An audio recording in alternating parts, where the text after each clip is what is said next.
जय श्री राधे कृष्ण। आप सभी का आपके अपने YouTube channel BK Mishra present में बहुत बहुत स्वागत है। आइए आज आप सब सुनेंगे श्रावण मास महात्म्य कथा में 9वें अध्याय की कथा। अब तक आपने पिछले अध्यायों का कथा श्रवण नहीं किया हो तो चैनल पे वीडियो अपलोड है या हमारे चैनल पे श्रावण मास महात्म्य कथा के नाम से प्लेलिस्ट बनाया गया है। आप वहां से पिछले अध्यायों का कथा श्रवण कर सकते हैं। हिंदू धर्म में श्रावण के महीने का बड़ा ही विशेष महत्व माना गया है। श्रावण के महीने में भगवान शिव का पूजन करना, अभिषेक करना, इन सबों का विशेष महत्व होता है। वहीं पे श्रावण महीने का प्रत्येक दिन का अपना विशेष महत्व माना गया है। आज आप श्रावण मास महात्म्य कथा में 9वें अध्याय का कथा श्रवण करेंगे। इस अध्याय में जो कि श्रावण मास शुक्रवार में जीवंतिका व्रत जो धारण किया जाता है उसके बारे में बतलाया गया है। तो आइए सुनते हैं श्रावण मास महात्म्य कथा में 9वें अध्याय की कथा। तो बोलिए प्रेम से भगवान भोलेनाथ की जय, माता पार्वती की जय, सर्व देवी देवता की जय। ईश्वर बोले कि हे सनत कुमार, अब मैं शुक्रवार व्रत का आख्यान कहता हूँ, जो कि श्रावण मास की शुक्रवार के दिन इस व्रत को धारण किया जाता है, जिसे सुनकर मनुष्य संपूर्ण आपदा से मुक्त हो जाता है। इससे संबंधित एक प्राचीन इतिहास का मैं वर्णन करता हूँ। पांड्य वंश में उत्पन्न एक सुशील नामक राजा था। अत्यधिक प्रयत्न करने पर भी उसे पुत्र प्राप्त नहीं हो सका। उसकी सर्वगुण संपन्न सुकेशी नामक भार्या थी। जब उसे संतान न हुई तब वह बड़ी चिंता में पड़ गई।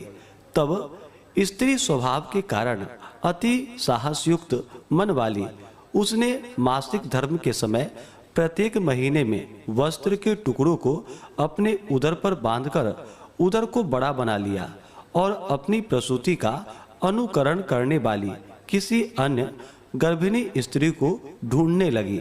भावी देव योग से उसके पुरोहित की पत्नी गर्भिणी थी। तब कपट करने वाली राजा की पत्नी ने किसी प्रसव कराने वाली को इस कार्य में लगा दिया और उसे एकांत में बहुत धन देकर वह रानी चली गई। उसके बाद रानी को गर्भिणी जानकर राजा ने उसका पुंसवन और अनवलोभन संस्कार किया। 8वां महीना होने पर सीमंतु नयन संस्कार के समय राजा अत्यंत हर्षित हुआ। इसके बाद उस पुरोहित पत्नी का प्रसव काल सुनकर वह रानी भी उसी के समान सभी प्रसव संबंधी चेष्टाएं करने लगी। पुरोहित की पत्नी चूंकि पहली बार गर्भवती थी, अतः प्रसूति कार्य के प्रति वह अनभिज्ञ थी और केवल प्रसव कराने वाली दाई के ही कहने में स्थित थी। तब उस दाई ने पुरोहित पत्नी के साथ छल करते हुए उसके नेत्रों पर पट्टी बांध दी और प्रसव के समय उसके पैदा हुए पुत्र को किसी के हाथ से रानी के पास पहुंचा दिया। इसके बाद इस बात को कोई भी नहीं जान सका। इसके बाद रानी ने उस पुत्र को लेकर यह घोषित कर दिया कि मुझे पुत्र रत्न की प्राप्ति हुई है। इन सब के बाद दाई ने पुरोहित की पत्नी के आंखों की पट्टी खोल दी। दाई अपने साथ मांस का एक पिंड लाई थी और उसने वह उसे दिखा दिया। फिर उसके सामने आश्चर्य तथा दुख प्रकट करने लगी कि यह कैसा अनिष्ट हो गया और कहने लगी कि अपने पुरोहित पति से इसकी शांति जरूर करवा लेना। कहने लगी कि संतान नहीं हुई कोई बात नहीं, पर तुम जीवित हो यह अच्छी बात है। इस पर पुरोहित पत्नी को अपने प्रसव के स्पर्श चिंतन से बहुत संदेह हुआ। ईश्वर बोले, राजा ने पुत्र जन्म का समाचार सुन जात कर्म संस्कार कराया और ब्राह्मणों को हाथी, घोड़े तथा रत्न आदि प्रदान किए। राजा ने कारागार में पड़े सभी कैदियों को प्रसन्नता पूर्वक मुक्त कर दिया। उसके बाद राजा ने सूतक के अंत में नामकर्म और अन्य सभी संस्कार किए। उन्होंने पुत्र का नाम प्रियव्रत रखा। हे सनत कुमार, श्रावण मास के आने पर पुरोहित की पत्नी ने शुक्रवार के दिन भक्ति पूर्वक देवी जीवंतिका का पूजन किया। दीवार पर अनेक बालकों सहित देवी जीवंतिका की मूर्ति लिखकर पुष्प तथा माला से उनकी पूजा करके गोधूम की पीठी के बनाए गए 5 दीपक उनके सम्मुख उसने जलाए और स्वयं भी गोधूम का चूर्ण भक्षण किया और उनकी मूर्ति पर चावल फेंका और कहा कि हे जीवंती, हे दयानिधि, जहाँ भी मेरा पुत्र विद्यमान हो आप उसकी रक्षा करना। यह प्रार्थना करके उसने कथा सुनकर यथाविधि नमस्कार किया। तब जीवंतिका की कृपा से वह बालक दीर्घायु हो गया और वे देवी उसकी माता की श्रद्धा भक्ति के कारण दिन रात उस बालक की रक्षा करने लगी। इस प्रकार कुछ समय बीतने पर राजा की मृत्यु हो गई। तब पितृभक्त उनके पुत्र ने उनकी पारलौकिक क्रिया संपन्न की। इसके बाद मंत्रियों तथा पुरोहितों ने प्रियव्रत को राज्य पर अभिषिक्त कर दिया तथा कुछ वर्षों तक प्रजा का पालन करके तथा राज्य भोग कर वह पितरों के ऋण से मुक्ति के लिए गया जाने की तैयारी करने लगा। राज्य का भार वृद्ध मंत्रियों पर भक्ति पूर्वक सौंपकर और स्वयं के राजा होने का भाव त्याग कर उसने कार्पटिक का वेश धारण कर लिया और गया के लिए प्रस्थान किया। मार्ग में किसी नगर में किसी गृहस्थ के घर में उन्होंने निवास किया। उस समय उस गृहस्थ की पत्नी को प्रसव हुआ था। इसके पहले षष्ठी देवी ने उसके 5 पुत्रों को उत्पन्न होने के 5वें दिन मार दिया था। यह राजा भी उस समय 5वें दिन ही वहां गया हुआ था। रात में राजा के सो जाने पर उस बच्चे को ले जाने के लिए षष्ठी देवी आई। जीवंतिका देवी ने उस षष्ठी देवी को यह कहकर रोका कि राजा को लांघ कर मत जाओ। तब जीवंतिका के रोकने पर वह षष्ठी जैसे ही आई थी वह वैसे ही चली गई। इस प्रकार उस गृह स्वामी ने उस बालक को 5वें दिन जीवित रूप में प्राप्त किया। ये लोग इतने प्रभाव वाले हैं, यह देखकर उस गृहस्थ ने राजा से प्रार्थना की कि हे राजन, आपका निवास आज के दिन मेरे ही घर में हो। हे प्रभु, आपकी कृपा से मेरा यह 6ठा पुत्र जीवित रह गया है। उसके इस प्रकार प्रार्थना करने पर वह करुणानिधि उस राजा ने कहा कि मुझे तो गया जाना है। तब राजा गया के लिए प्रस्थान कर गए। वहां पिंडदान करते समय विष्णुपद वेदी पर कुछ अद्भुत घटना हुई। उस पिंड को ग्रहण करने के लिए 2 हाथ निकलकर आए। तब महान विस्मय युक्त राजा संशय में पड़ गए और पुनः पिंडदान कराने वाले ब्राह्मण के कहने पर उन्होंने विष्णुपद पर पिंड रख दिया। इसके बाद उन्होंने किसी ज्ञानी तथा सत्यवादी ब्राह्मण से इस विषय में पूछा। तब उस ब्राह्मण ने उससे कहा कि ये दोनों हाथ आपके पितर के थे। इसमें संदेह हो तो घर जाकर अपनी माता से पूछ लीजिए, वह बता देगी। तब राजा चिंतित तथा दुखी हुए और मन में अनेकों बातें सोचने विचारने लगे। वे यात्रा करके पुनः वहां गए जहां वह बालक जीवित हुआ था। उस समय भी उस स्त्री को पुत्र उत्पन्न हुआ था और वह उसका 5वां दिन था। वह जो दूसरा पुत्र हुआ था उसे लेने रात में फिर वही षष्ठी देवी आई। तब जीवंतिका ने दोबारा रोका जाने पर उस षष्ठी देवी ने उससे कहा, इसका ऐसा क्या कृत्य है अथवा क्या इसकी माता तुम्हारा व्रत करती है जो तुम रात दिन इसकी रक्षा करती हो। तब षष्ठी देवी का यह वचन सुनकर जीवंती ने धीरे से मुस्कुराकर इसका सारा कारण बतलाया। उस समय राजा शयन का बहाना बनाकर वास्तविकता जानने के लिए जाग रहा था।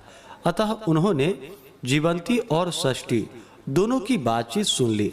जीवंती ने कहा कि हे षष्ठी, श्रावण मास में शुक्रवार को इसकी माता मेरे पूजन में रत रहती है और व्रत के संपूर्ण नियम का पालन करती है। वह सब मैं आपको बतलाती हूँ। वह हरे रंग का वस्त्र तथा कुंचुकी नहीं पहनती और हाथ में उस रंग की चूड़ी भी नहीं धारण करती।